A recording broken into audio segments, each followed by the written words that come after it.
নমস্কাৰ, মই Kamrup metro SCB কংগ্ৰেছৰ চেয়াৰমেন আছিলোঁ।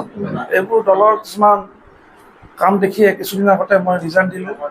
দলৰ যিবিলাক কমিশ্যন ৰাজ দেখি অতিষ্ঠ হৈ মই আজি কিছুদিন আগতে এই পদৰ পৰা পদত্যাগ কৰিলোঁ। আমাৰ নিচিনা কৰ্মীবিলাকক তেওঁলোকে ৰাখিব পৰা নাই। যেতিয়া একো কমিশ্যনৰ এটা অংক কৰে তেওঁলোকে আমাক গুৰুত্ব নিদিয়ে, কিবা এটা কথা ক'লে আমাৰ কথা নুশুনে, ফোন ৰিচিভ নকৰে। আৰু যিবিলাক আমাৰ ওপৰত জাপি দিছে, ব্লকখন হঠাৎকৈ এনেকৈ ভাঙি দিছে, কাৰো লগত কোনো ধৰণৰ আলোচনা নকৰাকৈ এটা গণতান্ত্ৰিক হিচাপে ব্লকখন যেনেকৈ ভাঙি দিলে, আমি তাতে বহুত দুখ পাইছোঁ, কষ্ট পাইছোঁ। কংগ্ৰেছখন আমি যেনেকৈ কৰি আছিলোঁ আমি গম পাওঁ, আমাক গোটেই ৰাইজে গম পায়, কিন্তু তেওঁলোকে আমাৰ সেই কষ্ট কোনো গুৰুত্ব নিদিয়ে, কোনো কষ্ট আমাৰ স্বীকাৰ নকৰে তেওঁলোকে। আমি বহুত দুখ অনুভৱ কৰি আমি দলৰ পৰা পদত্যাগ কৰিছোঁ। আমাৰ পদত্যাগ পত্ৰ ইতিমধ্যে ৰাজভৱন আমি দিছোঁ। আৰু মই যিহেতু SC ৱাৰ্ডৰ কামৰূপ মেট্ৰ চেয়াৰমেন আছিলোঁ, বহু কষ্ট কৰিলোঁ। আমাৰ SC কমিটিখনক জীয়াই ৰখাৰ কাৰণে, SCৰ কাৰণে বহু কষ্ট কৰিব লগা হয়। আমাৰ SC মানুহখিনি বহুত আমি পিছ পৰি আছোঁ।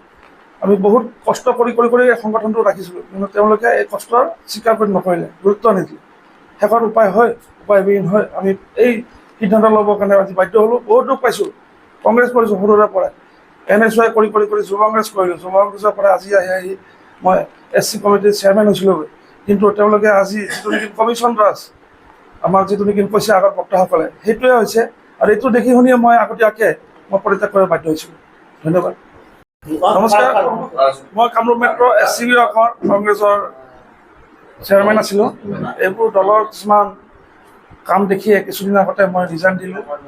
দলৰ যিবিলাক কমিশ্যন ৰাজ দেখি অতিষ্ঠ হৈ মই আজি কিছুদিন আগতে এই পদৰ পৰা পদত্যাগ কৰিলোঁ। আমাৰ নিচিনা কৰ্মীবিলাকক তেওঁলোকে ৰাখিব পৰা নাই। যেতিয়া একো কমিশ্যনৰ এটা অংক কৰে তেওঁলোকে আমাক গুৰুত্ব নিদিয়ে, কিবা এটা কথা ক'লে আমাৰ কথা নুশুনে, ফোন ৰিচিভ নকৰে। আৰু যিবিলাক আমাৰ ওপৰত জাপি দিছে, ব্লকখন হঠাৎকৈ এনেকৈ ভাঙি দিছে, কাৰো লগত কোনো ধৰণৰ আলোচনা নকৰাকৈ এটা গণতান্ত্ৰিক হিচাপে ব্লকখন যেনেকৈ ভাঙি দিলে, আমি তাতে বহুত দুখ পাইছোঁ, কষ্ট পাইছোঁ।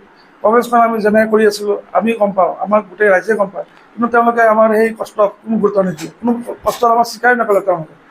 আমি বহুত দুখ অনুভৱ কৰি আমি দলৰ পৰা পদত্যাগ কৰিছোঁ। আমাৰ পদত্যাগ পত্ৰ ইতিমধ্যে ৰাজভৱন আমি দিছোঁ। আৰু মই যিহেতু SC ৱাৰ্ডৰ কামৰূপ মেট্ৰ চেয়াৰমেন আছিলোঁ, বহু কষ্ট কৰিলোঁ। আমাৰ SC কমিটিখনক জীয়াই ৰখাৰ কাৰণে, SCৰ কাৰণে বহু কষ্ট কৰিব লগা হয়। আমাৰ SC মানুহখিনি বহুত আমি পিছ পৰি আছোঁ। আমি বহুত কষ্ট কৰি সংগঠনটো ৰাখিছিলোঁ, কিন্তু তেওঁলোকে এই কষ্টৰ স্বীকাৰ কৰি নকৰিলে, গুৰুত্ব নিদিলে। শেষত উপায়বিহীন হয় আমি এই সিদ্ধান্ত ল'বৰ কাৰণে আজি বাধ্য হ'লোঁ। বহুত দুখ পাইছোঁ, কংগ্ৰেছ কৰিছোঁ সৰুৰে পৰাই, NSY কৰি যুৱ কংগ্ৰেছ কৰিলোঁ। যুৱ কংগ্ৰেছৰ পৰা আজি আহি মই SC কমিটিৰ চেয়াৰমেন হৈছিলোঁ। কিন্তু তেওঁলোকে আজি যিটো নেকি কমিশ্যন ৰাজ আমাক যিটো নেকি কৈছে আগৰ বক্তাসকলে, সেইটোৱে হৈছে।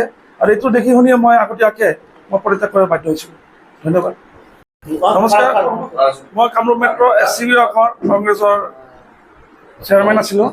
এইবোৰ দলৰ কিছুমান কাম দেখিয়ে কিছুদিন আগতে মই ৰিজাইন দিলোঁ।